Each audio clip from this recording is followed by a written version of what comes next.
नमस्कार पेंशनर्स मित्रों। कल के वीडियो में लोगों ने जैसी उम्मीद करते थे वैसे ही कमेंट्स किए और उससे आज का वीडियो बनाने में मदद मिलेगी। कल हमने नोशनल इंक्रीमेंट पर वकील साहब की अपनी वो वार्ता सुनाई थी जो प्रायोजित नहीं थी।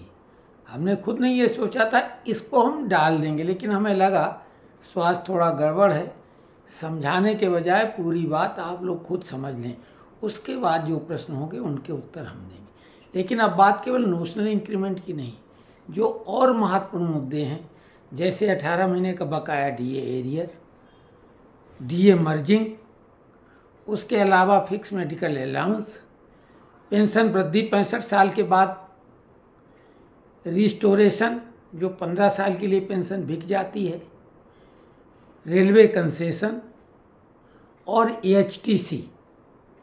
इस तरीके से जो भी मुद्दे हैं उन सब पर हम आश्वस्त कर रहे हैं कि पे कमीशन के बारे में तो कर्पूरी ठाकुर जी के सुपुत्र ने राज्यसभा में लिखित मांग की थी, प्रश्न पूछा था, लेकिन उसका कोई मतलब नहीं था।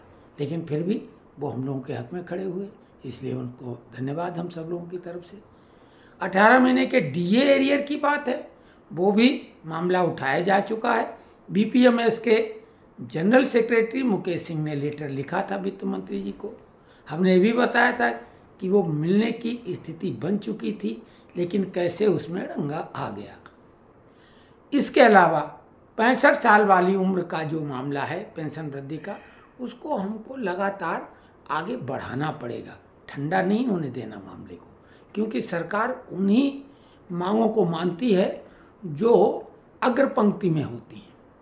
उसी तरीके से रिस्टोरेशन का मामला है, 15 साल की अवधि को घटा के 12 साल की, तो वो भी नेशनल काउंसिल में मुद्दा उठाया जा चुका है। उसके लिए नेताओं को धन्यवाद। और 26 में जब पे कमीशन का इम्प्लीमेंटेशन होगा, भले वो फिटमेंट फैक्टर के आधार पर होगा, तब वो मामला विचारणीय होगा और उम्मीद करते हैं वो मामला हल हो जाएगा। रेलवे की छूट बड़ा मामला है, केवल हम लोगों का नहीं, जनप्रतिनिधियों को याद दिलाते रहो। सरकार ने पॉजिटिव रिपोर्ट भी दी थी, लेकिन वो भी क्यों अड़ंगेबाजी में आ गया। हमने बताया था कि किसानों के ज़बरदस्त आंदोलन की वजह से बहुत सारी घोषणाएं सरकार नहीं कर पाई। लेकिन आगे नहीं होगा ऐसा नहीं, आगे बिल्कुल होगा, धैर्य रखिए, कोई भी मुद्दा छोड़ा नहीं जाएगा। नोशनल इंक्रीमेंट का मामला डीओपीटी ने डिपार्टमेंट ऑफ एक्सपेंडिचर को लिखा था। अभी उन्हीं लोगों के बीच का मामला है, तो सब पे नहीं लागू हो पा रहा। कुछ लोगों ने ये कहा कि जब सुप्रीम कोर्ट से डिसीजन हो गया तो कंटेम्प्ट का मामला बनता है, क्यों नहीं सभी को मिल रहा। तो आपको ये बता दें, जिन लोगों ने कोर्ट केस किया था उनके लिए आदेश जारी हो गए, तो कंटेम्प्ट का सवाल ही नहीं। हम लोगों ने केस नहीं किया था तो हम लोग कंटेम्प्ट नहीं लगा सकते, क्योंकि सुप्रीम कोर्ट ने उस पर जनरल ऑर्डर नहीं दिया था। लेकिन उसको policy as a policy matter सरकार चाहे तो कर सकती है, और डिपार्टमेंट ऑफ एक्सपेंडिचर को डीओपीटी ने इस स्थिति को आगे बढ़ाने के लिए कहा भी था। लेकिन वो मामला आधर में इसीलिए लटक गया कि सरकार चुनाव के ठीक पहले ये घोषणा करने वाली थी या कर सकती थी, लेकिन किसानों के जो उग्र आंदोलन की वजह से बहुत सारी घोषणाएं सरकार नहीं कर पाई, क्योंकि उसका असर दूसरी जगह होता है।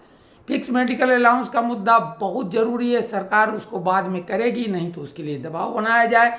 सभी जनप्रतिनिधि और श्रमिक संगठनों के नेताओं को ये बात हम लोग जो भी संपर्क में आए कहे, और लगातार अपने अपने ढंग से सोशल मीडिया प्लेटफॉर्म पे बात को उठाते रहें। उसके अलावा हम जो कर सकते हैं और जब तक कर पाएंगे, जब तक का मतलब आप समझ सकते हो, आखिरी सांस तक आदमी को कभी भी हिम्मत नहीं हारनी चाहिए और सक्रिय रहने की कोशिश करनी चाहिए। तो आखिरी सांस तक हम कोशिश करेंगे कि बिल्कुल किसी के हक में, अगर वो जायज़ है कि तो उसके हक में हम खड़े रहें। कुछ लोगों को दिक्कत है, राजनीति से हमने छोड़ दिया और उसकी वजह से कहीं न कहीं एनर्जी लेवल हमारा डाउन हो गया, क्योंकि हमारा रुचि रुझान राजनीति में है, इसमें कोई शक नहीं, और हमारी पसंदीदा पार्टी और वर्तमान सरकार भाजपा और ये सरकार है। हमने वायदा कर दिया, इसलिए हम कोई वीडियो नहीं डाल पा रहे हैं उस पर, तो कहीं ना कहीं हमारे अंदर वो ऊर्जा नहीं बन पा रही। हम उसके लिए कोई दूसरा उपाय ढूंढेंगे, लेकिन जैसा वादा कर दिया, इसमें हम अब राजनीति के संबंध में कोई टीका टिप्पणी नहीं करेंगे। वोट देने के लिए तो कहने का कोई मतलब होता भी नहीं, क्योंकि लोग अपनी मर्जी से ही वोट देते हैं और देना भी चाहिए। किसी के दबाव में, लालच में बिल्कुल अपने मत का इस्तेमाल नहीं करो, नहीं तो बाद में पछतावा होता कि हम ठग लिए गए बहुत सस्ते में। तो खैर वो तो एक अलग बात है। अब रही बात कि वकील साहब से आज हम वो प्रश्न पूछेंगे। आप लगभग 8 बजे तक कमेंट्स बॉक्स में वो सारे प्रश्न जो नोशनल इंक्रीमेंट से संबंधित लोग हैं लिखें। वकील साहब से आज हम ज़्यादा अपनी तरफ से टीका टिप्पणी न करके सीधे सवाल पूछेंगे और उनके उत्तर कल आपको वीडियो में अपलोड करेंगे, जैसे कि हमने कल कर दिया था। तो आने वाले कल में उन प्रश्नों के उत्तर दिलाएंगे जो आपके दिमाग में। कई लोगों को वकील साहब की बात सुन के अच्छा लगा, तो कईयों को निराशा हुई। निराशा उन लोगों को हुई जो लोग जबलपुर कैट के ज्यूरिडिक्शन में नहीं आते हैं। तो कोई परेशान होने की बात नहीं। देखिए, वकील साहब की बात सुन के आपको एक फ़ायदा होगा। ये वकील साहब निहायत अच्छे व्यक्ति हैं, इनमें मोरलिटी है, नैतिकता है।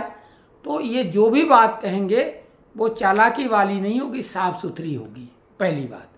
और आप किसी भी कैट में, जबलपुर के अलावा जो 18 कैट और हैं, आप जहाँ भी आते हैं, क्योंकि हर व्यक्ति 2 कैट में हो सकता है समाहित, कोई एक तो कोई 2 में।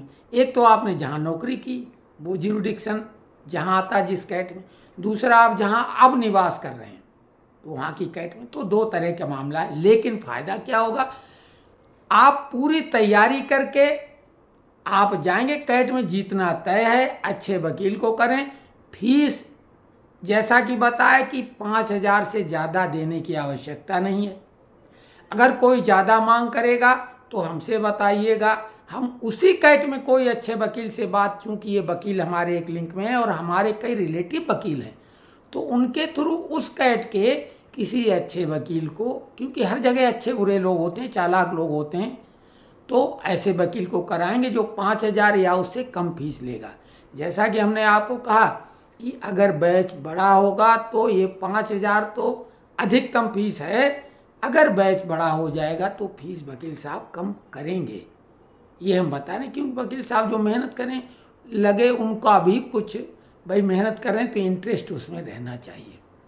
एक सवाल बनता है, जैसे हम पूछेंगे आज आप सभी की तरफ से, कि केस की तैयारी के लिए हमें क्या करना होगा। क्या हमें जबलपुर आना पड़ेगा? क्योंकि कई लोगों ने लिखा हम छत्तीसगढ़ के हैं या मध्य प्रदेश कि आना पड़ेगा। क्या एक बार आना पड़ेगा या कई बार आना पड़ेगा? नंबर 1, क्या क्या कागज़ लेके आना पड़ेगा या कुरियर से आपके पास भेज दें कौन से कागज़?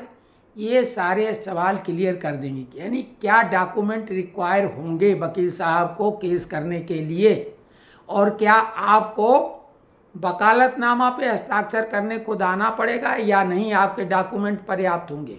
क्या क्या डॉक्यूमेंट्स आपको आना पड़ेगा, एक बार या कई बार? ये सवाल क्लियर होगा। तो हमें बता दें, एक बार संभवतः आना पड़ सकता है, बार बार आपको नहीं आना पड़ेगा। फीस एक बार ही लगेगी, 5,000 रुपये जो बताया, उससे ज़्यादा नहीं लगेगी। केस का फैसला बिल्कुल इतने में ही हो जाएगा, केस जीता जा चुका है इसलिए। और बैच बड़ा हो जाएगा, फीस कम हो जाएगी। दूसरी बात, जो लोग कहीं अन्यत्र हैं तो उनको वकील साहब के द्वारा जो जानकारी आपको मिलेगी वो उस जगह पे आप पहले से प्रिपेयर हो जाएंगे। आप किसी मैदान में प्रैक्टिस कर गए तो दूसरे मैदान में जाएंगे तो कोई बहुत अटपटा नहीं लगेगा। नियम कानून वही सब हैं सभी कैट के। तो इसलिए इस वीडियो को देखने से आपको वो लाभ मिल जाएगा। वकील साहब से वार्ता होगी, कोई दूसरा वकील आपको घुमाएगा फिराएगा ज़्यादा नहीं। अगर हो तो आप हमसे भी बात करा सकते हैं, हम उनको बोलेंगे भाई कि ऐसा कैसे कर रहे हैं आप। तो कुल मिला के मामला 5,000 का है। लेकिन हमारी दिली इच्छा ये थी कि अगर कोई सामूहिक रूप से ऐसा संभव होता, जो कि हमने आप लोगों को भी बोला, क्योंकि ऐसा तो नहीं कि हमारे ही लिंक में या हम कोशिश कर रहे हैं, आप लोग भी कोशिश करिए। और जिसकी कोशिश सबसे बढ़िया हो, बढ़िया का मतलब है रिजल्ट ओरिएंटेड और कम से कम पैसे खर्च करके। तो ऐसा अगर कोई व्यक्ति और है कहीं तो वो भी आए, कमेंट्स बॉक्स में करे, या उसको हम कोई वीडियो बना के डालेगा तो उसको उसका वीडियो या ऑडियो भी हम इस वीडियो में अपलोड कर देंगे। यही हम कर सकते। देखो हमारी तरफ से 100% पॉजिटिव कोशिश है। अब इसको हम अपनी तरफ से कहें कि ईमानदार कोशिश है, हम तथ्यात्मक तो कह ही रहे हैं, बाकी आप आकलन खुद कर सकते हैं, क्योंकि जिस एज में आप हैं आपने बहुत दुनिया देखी है, आपको अच्छे बुरे लोगों की पहचान है। एक बात हमने जो कही कि हम यूट्यूबर प्रोफेशनल नहीं हैं, इसलिए हम लगातार ये भी अपील नहीं करते कि चैनल सब्सक्राइब कर लो, ऐसा कर लो, वैसा कर लो। और थंबनेल और हेडलाइन में कोई अंतर नहीं आएगा। बड़े बड़े मीडिया चैनल भी यूट्यूबर बन गए हैं, जितने भी बड़े चैनल हैं अब वो यूट्यूब भी आ गए। और सबसे अफसोसजनक बात है कि वो हेडलाइन कुछ बताते हैं, थंबनेल में कुछ लिखते हैं और मटेरियल कुछ और होता है। मतलब तकलीफ दे बात है। लेकिन लोगों ने हमसे बोला कि दीक्षित जी ये यूट्यूब है, यहाँ क्या उम्मीद आप कर सकते हैं, ज़्यादा उम्मीद मत करो सत्यता की। सही बात है। तो लेकिन हम ऐसा नहीं कर सकते और न करेंगे। हम किसी को ये तो ठगने जैसा हो गया ना, हम कुछ पैकिंग, कुछ साइन बोर्ड, कुछ अंदर कुछ, ऐसा हम नहीं करने वाले हैं। दूसरी बात ये कि जो कुछ लोगों ने बोला था कि कंटेम्प्ट का मामला बनता, हमने बताया आपको कंटेम्प्ट का मामला हम लोग जो कोर्ट में नहीं गए उनके लिए नहीं बनता है, और जो कोर्ट गए उनके लिए लागू हो चुका है। जो प्रिंसिपल कैट जिसको हमने एपेक्स कैट कहा है दिल्ली की, उसका भी ज्यूरिडिक्शन है। लेकिन अगर कोई और व्यक्ति, क्योंकि कोई भी वकील, इवन कोर्ट का भी फैसला अंतिम तो नहीं होता, अपीलिंग अथॉरिटी होती, तो अगर कोई व्यक्ति दिल्ली कैट में संपर्क करके सामूहिक रूप से बिना सबके नाम दिए अगर संभव हो तो बताए, तो वो हम उसके लिए तैयार हैं और हम उसकी बात ऑडियो वीडियो जो भी हो उसका इसमें अपलोड करेंगे। दिल्ली में केस किया जा सकता है, सिंह साहब भी दिल्ली में कर सकते हैं, लेकिन वो दिल्ली में कंफर्म तो हो। उनका कहना कि दिल्ली प्रिंसिपल कैट का भी ज्यूरिडिक्शन दिल्ली का क्षेत्र है। तो खैर जो भी कुछ है, कल आज जो आप लोग 8 बजे हम शुरू करेंगे, कोशिश करेंगे उनसे बात करने की, तो 8 के पहले 7:45 तक आप सारे सवाल शुरू कर दें पूछने। हम एक बार दिमाग में उनको अपने दिमाग में अपलोड करेंगे प्रश्नों को, और हम टहलते हुए वकील साहब से वार्ता करेंगे, क्योंकि घर में भी डिस्टर्बिंग हो जाता है, कई बार घर में होते हैं तो डिस्टर्ब होते हैं, तो अच्छे से बात नहीं हो पाती। तो ये हमारा एक आप लोगों से वायदा है कि हम इस मंच को आप लोगों की समस्या को छोटा करने के लिए बनाया हुआ है। समस्या ख़त्म कर पाएंगे या नहीं, लेकिन हम अगर सब लोग एकजुट हो जाएं तो बहुत ही हम लोग ताकतवर बन सकते हैं। उम्र का बिल्कुल चिंता नहीं करो, क्योंकि आपने देखा है कि हट्टे कट्टे जिम वाले लोग भी फटाफट चल निकलते हैं। तो आप लोग हिम्मत बिल्कुल अपनी पस्त न करें एज के हिसाब से। जैसे हमारा स्वास्थ्य कोई बहुत अच्छा नहीं है, लेकिन हम हिम्मत से कतई कमज़ोर नहीं। जब तक यमराज साक्षात आ जाएंगे तो हम तो कोशिश करें, कहेंगे भाई 2 मिनट और रुक जाओ, एक फ़ोन कर लें, या थोड़ा सा ये काम बाकी रह गया उसके बाद चलो, क्या फ़र्क पड़ता है, रास्ते में स्पीड बढ़ा लेना, अपने गंतव्य पे हमको बिल्कुल टाइम पे पहुंचाना। खैर ये तो एक हल्की बात है, लेकिन उद्देश्य क्या है, मन के हारे हार है, मन के जीते जीत। और हम आप क्या और कर सकते हैं, ये माध्यम मिला है। याद करो हम सब लोग जो पेंशनर हैं, बचपन में सोचा था कि कोई ऐसा भी मीडिया माध्यम आ जाएगा मोबाइल से रिखा, नहीं सोचा था। कमाल की बात है। और हम लोग बहुत भाग्यशाली हैं, बैलगाड़ी युग से शुरू करके नंगे पैर से यात्रा शुरू करके, और आजकल कितने कितने जोड़ी जूते चप्पल लोगों के पास हैं। कई तो जूते चप्पल खरीद के लाते हैं, एक बार या 2 बार पहनते हैं, वो ख़राब पड़े पड़े रह जाते हैं। तो ये दौर आ गया है। आज जो है हम में से अधिकांश लोग हवाई यात्रा भी कर चुके होंगे, तो हम लोगों का ये भाग्य था कि बैलगाड़ी भी देखी, स्टीम इंजन भी देखा, जो अब बहुत कठिन सी हो गई है। उसके लिए कई जगह पे उनको एंटिक के रूप में रखा गया है, तो सब तरह का आनंद मिला। हम लोग ज़्यादा सौभाग्यशाली हैं। लेकिन अभी जो हमारे अंदर ऊर्जा है, जो आग है, उसको बिल्कुल धधकानी है और एकजुटता से ये हमें अपनी उपस्थिति दर्ज कराना है कि हम स्क्रैप नहीं, हम कबाड़ नहीं, हम रद्दी नहीं हैं। हम अभी भी इस समाज के उत्थान में योगदान दे सकते हैं और प्रेरणा लेने के लिए हमारे प्रधानमंत्री पर्याप्त हैं, जो 70+ के हैं। और क्या अप्रतिम ऊर्जा है, क्या कमाल है, प्रेरणा ले सकते हैं।